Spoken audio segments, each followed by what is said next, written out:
listening to Power Producers Shop Talk, where we are refining and redefining the sales game by equipping you with the tools you need to differentiate yourself in the marketplace.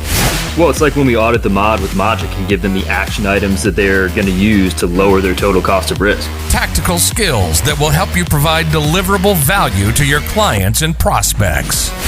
Technology is not an expense, it's an investment. Look at what Think HR has done for our clients and even our team. It's an amazing product, and I'm so thankful we have that. And action items that you can provide to take your prospects and clients to the next level.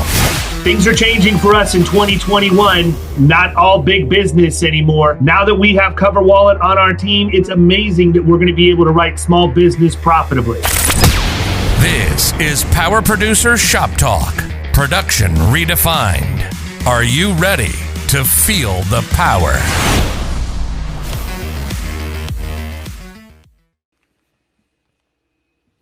Hey everybody, welcome to Power Producers Shop Talk, where we are refining and redefining the sales game, and we are continuing our series on CRM for insurance agencies. And we're going to dive right in. I mean, we did the last one and ended, pretty strong. So I want to get into a couple of things regarding, where would you start, man? Like, what's the basics, right? What's the first thing? If I'm going to bring a CRM into my insurance agency, what's the first thing I should do? So I'm going to ask, first question is, are you selling personal lines or are you selling commercial lines? Because if you're selling commercial lines, you need to have a CRM that has a company contact relationship that handles companies. Mm-hmm. If you're selling personal lines and that's all you're worried about, you don't have to worry about companies because you're selling to an individual, right? Or selling to a family. And so you don't have to have that. So that's the first thing, is knowing what your business is doing and whether you need to sell for commercial lines with companies and contacts, or whether you can get away with personal lines and just work with a CRM that doesn't do companies. So why is it important that you have companies and contacts if you're doing commercial lines? Because you have lots of people that work at companies, anywhere from the CEO down to the secretary, down to the security guard. If that's anybody that you're talking to, any communication activity, you want to record it. And any people that you want to put it in there, because you never know how that might play. But you want to be able to then make sure that you got everybody that's important or everybody that's in that company available through the organizational chart, let's call it. And then usually if you're looking at, like in Hubspot, if you're looking at the company record, all of the records from all the contacts associated with that company roll up into the company record. So you can look at the company record and see all the activities that have taken place, from emails to phone calls to notes to meetings, and all of that in one single record that's rolled up. Yeah, so I think one thing it's important for everybody to understand. Here's why I think it's important. It's important to me as a commercial producer, because I know the company, but I may not know the people. And so in our world, we can go put a company into HubSpot, and then we can add contacts as we're introduced and network and we meet with these people. So we may have company information long before we have contact information, and we need to capture that somewhere. So we're building a foundation that we can eventually grow the relationship from. The other reason, as an agency owner, that I like the way that ours is set up with companies and contacts is because of the way the billing works.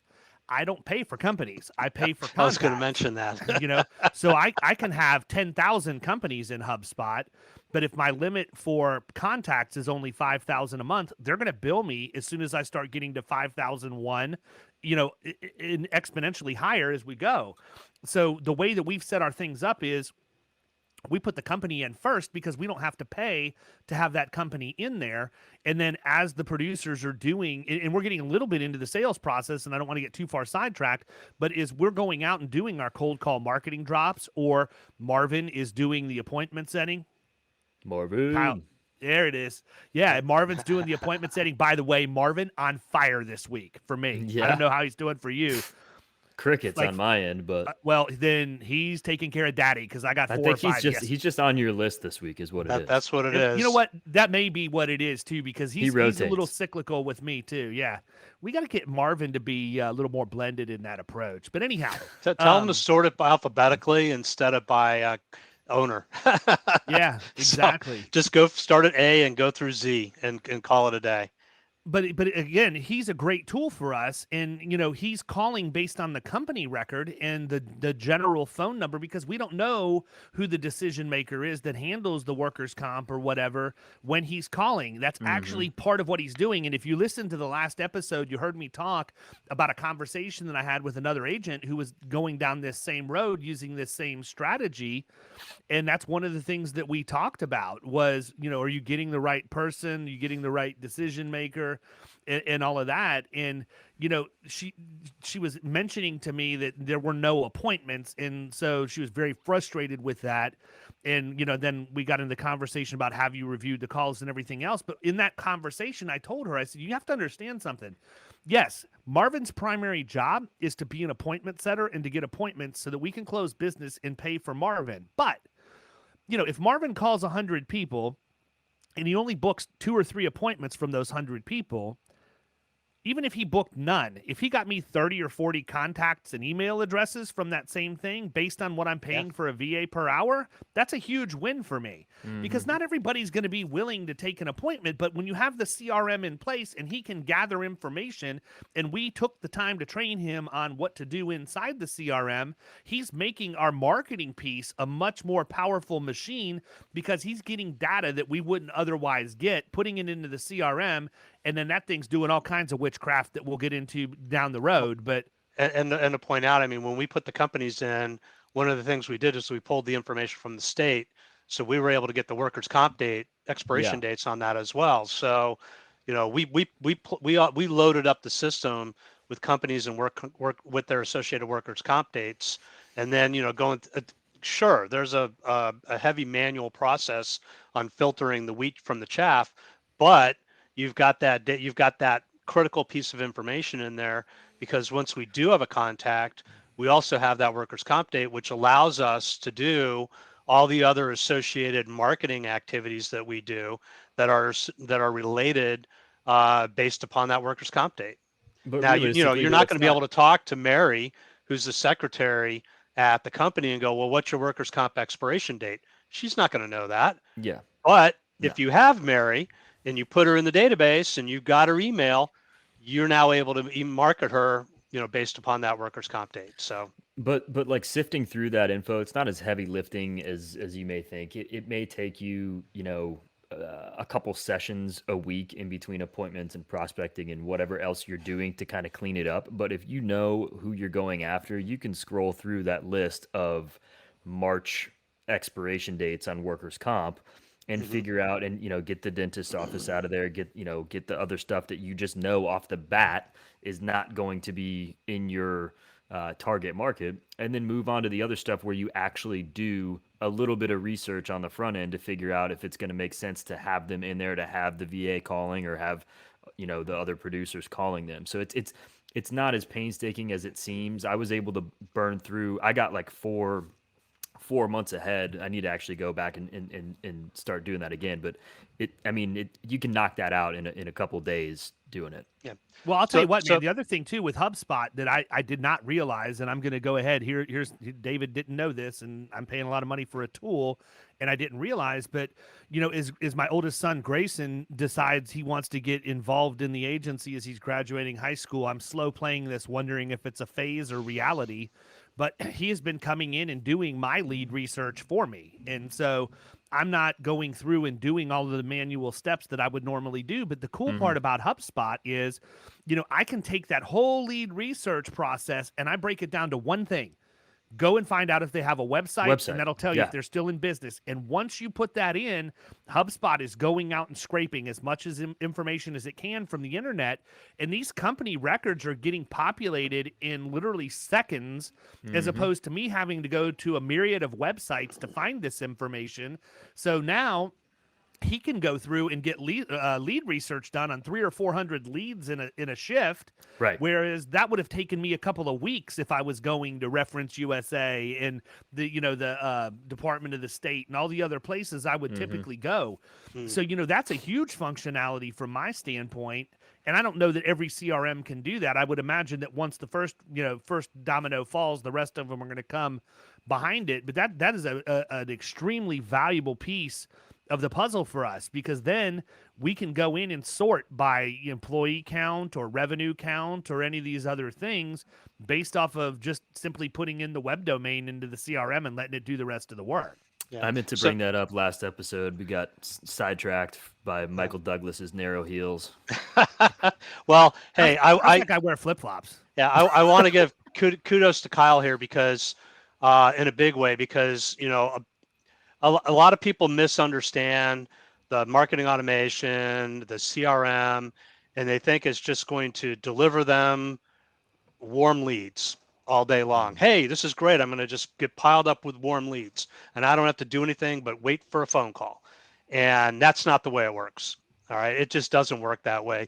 You still have work to do. You may have to do work that you're doing that you're not used to doing, do differently, but you can be more productive. The work you can do is longer lasting. It has long-term impact as well as short-term impact. So when, I could hear it now. I can hear some agents that are going, you gave me 1,000 companies and only 100 of them were worthwhile. All right. Okay. There you go. There, I appreciate you going. And how long did it take you to do that? It took me 3 hours to go through everything. Okay. Well, that's great. You just spent 3 hours to verify 100 solid leads that we're now going to go make phone calls for you to go after and try to set you up on appointments. So you're telling me if you close 1 or 2 or 3 clients out of that, it wasn't worth your time? Right. I've just seen it too often where people want it handed to them on a silver platter, and it just doesn't work that way. So, period. But the beauty is you've got in that example, you got 100 companies now that are legit, are real, they are on your target list, and you've got that information, and you've got those workers' comp data. So now you've got 100 legitimate leads to go after instead of 1,000 potential leads. And so kudos. That's the way it should be done.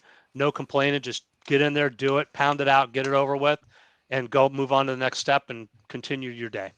Well, I think part of it too is it's got to be a habit for you, right? Like this has to be part of your day, part of your process. You can't just expect it to happen if you go in and occasionally work on it. It would be like you saying, I'm really going to get after this diet and weight loss program, and I'm going to go to the gym once this week, and I might go twice in 2 weeks, and then, once again. And at the end of the day, what have you really done?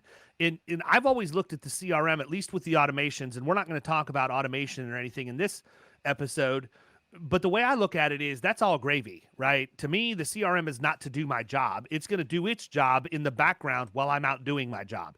Me having a CRM doesn't mean that I don't have to cold call anymore. It just makes my cold calling more effective. Right. And for those people that I have the contact information on, that we're doing drip campaigns and we're having Marvin call and all of these other things, that's just another tool and added gravy in a system that's working in the background while I'm continuing to do what I would normally do anyhow. Now, you do have to slow down to build those things out and get them up and running. But I think the misconception is that people want that to replace them, and it's never going to happen. It's not there to replace the activity that you're going to do. It's going to make that activity more intelligent, and it's there to augment it with, look, if Marvin sprinkles a couple of leads a week in for me, I'm perfectly fine with that. That's exactly what I expect from him. I don't expect him to replace what I can do through my network and my referrals and all of the other stuff. Yeah. Well, once you do it once, you don't have to do it again.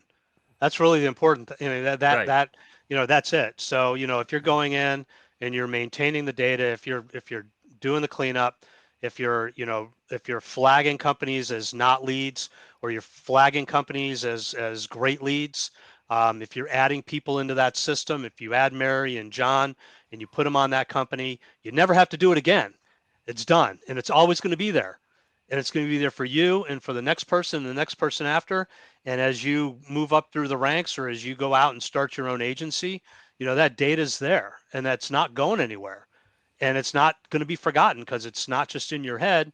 It's not on a piece of paper that's going to get lost. It's in a system that is not going anywhere, and that is accessible not only, from your desktop computer, but your mobile phone as well. So, this is a great, powerful computer that you can do a lot with. And, obviously you want it to work with that CRM as well, and be able to maintain all the information you need about your prospects, leads, and clients.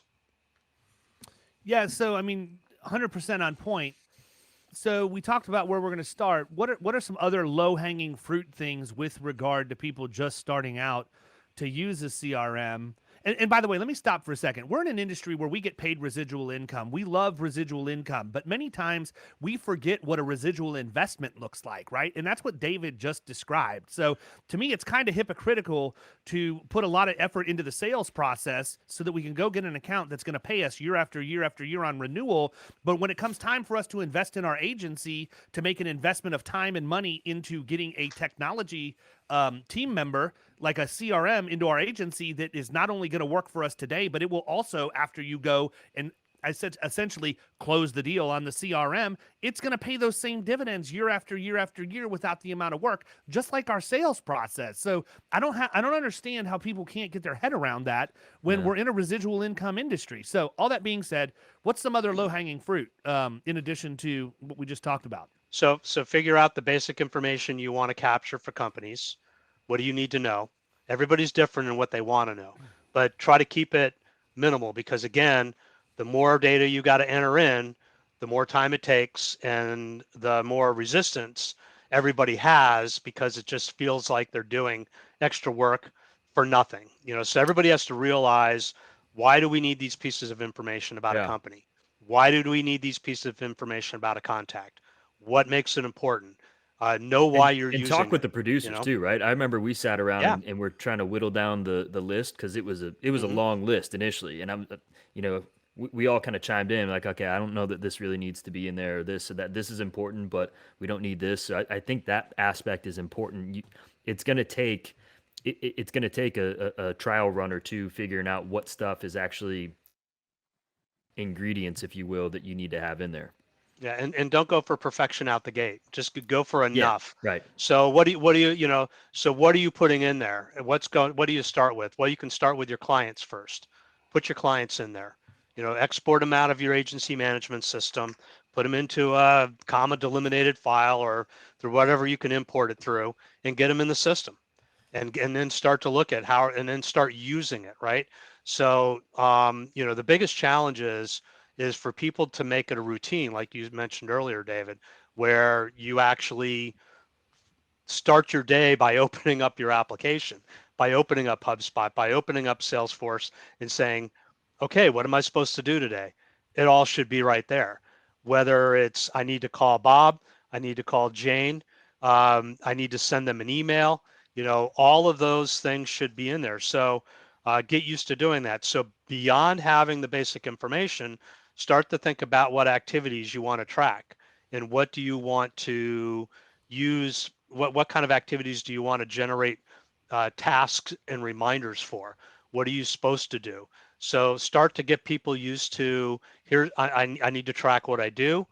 I need to set reminders and follow-ups, and I need to know how to do that, right? So there's a process within every CRM that's all different. They all have tasks, they all have reminders, but they all work differently as to how you get a task in the system, and how you put a reminder in there, how you close a task, and how you create a follow-up task. But understand that process, and again, stick to what you need to stick to. Don't ask everybody to start documenting willy-nilly everything they could possibly know and do, because they're not going to know what to do. All right, and you need to set the boundaries. So if you made a phone call, log it. Okay, if you, and some people might say, if you made a phone call and it went to voicemail, don't bother right now. We'll worry about that later, right? Then that's a lot of data entry you don't have to do. But if you made a phone call and you got a hold of somebody, always log that call. That could simplify things. So figure out your tasks, figure out your objects. What are you tracking? Figure out how you're going to do tasks, how you're going to do reminders. But I also have one more thing that's really, really important. And that is lead by example. Always lead by example, because agency owners or lead producers who are running a team, if you're not doing what you're asking your people to do, it's really discouraging, because they may go in and look at a company, they may go in and look at a contact, and they're going to see that you're not doing what you are asking them to do. It's going to be pretty obvious pretty quickly. And, if you're not doing it, they might find a reason why they don't want to do it. And next thing you know, everybody starts not doing things, and everything you wanted to do may end up falling apart. And you're going to start over again. So lead by example. I think the tasks and the reminders are kind of an underrated or overlooked aspect of this that, in my opinion, are very useful. Like, I didn't have that in past sales. The first one, we didn't have a CRM. I kept notes on your legal pad. Your CRM was a legal pad. Dude, it was worse than that. There were these sheets that had like little grids on them. It was basically kind of like an Excel spreadsheet with different slots that we had to handwrite everything in, and it was crazy to try to keep track of everything on there. But the tasks and the reminders have been a huge help, especially in our industry, man. I mean, we've got the renewals like you talked about. We've got cross-selling opportunities for different policies that may be coming up at a different time than their workers' comp or their whatever GL, whatever auto, who knows what policy we have. So I think the tasks and the reminders are something that you've got to get, like you said, a workflow set up for them so that you're able to use them correctly. But once they're firing, it's a big help.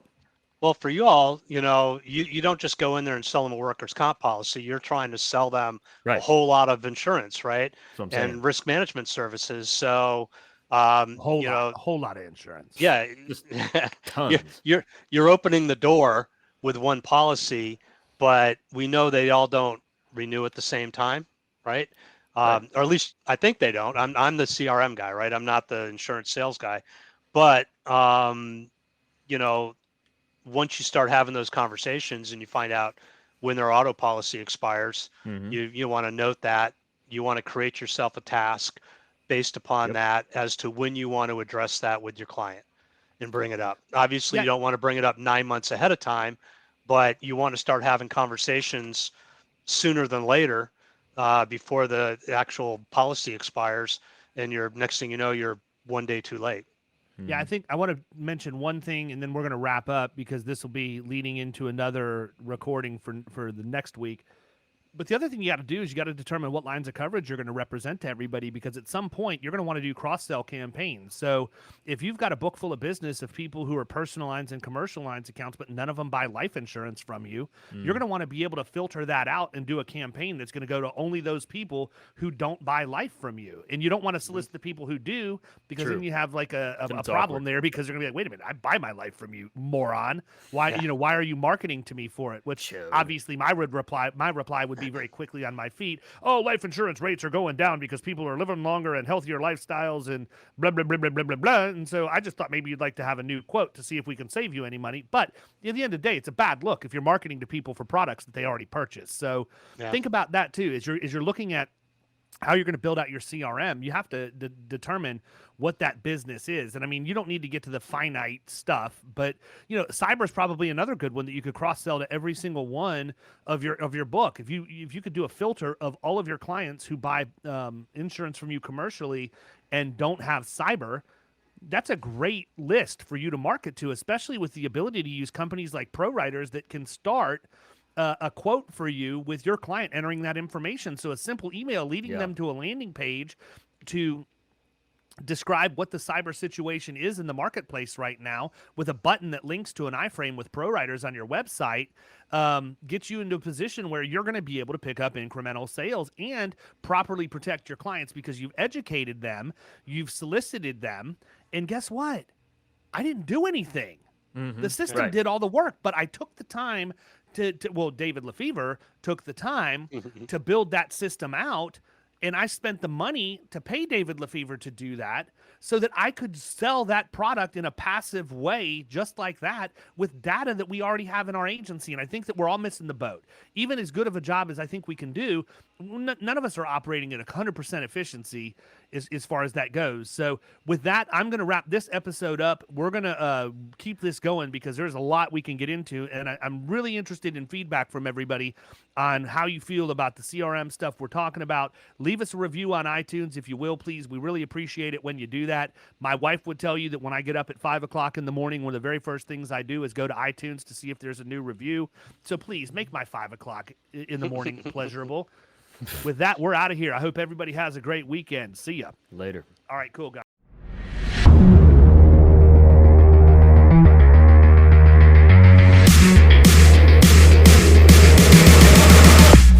You've been listening to Power Producers Shop Talk. You can follow us at the Power Producers Podcast on Facebook and Instagram. And if you want to take your game to the next level, check out our commercial insurance training course at killingcommercial.com or visit Amazon to pick up a copy of our international best-selling book, The Extra 2 Minutes.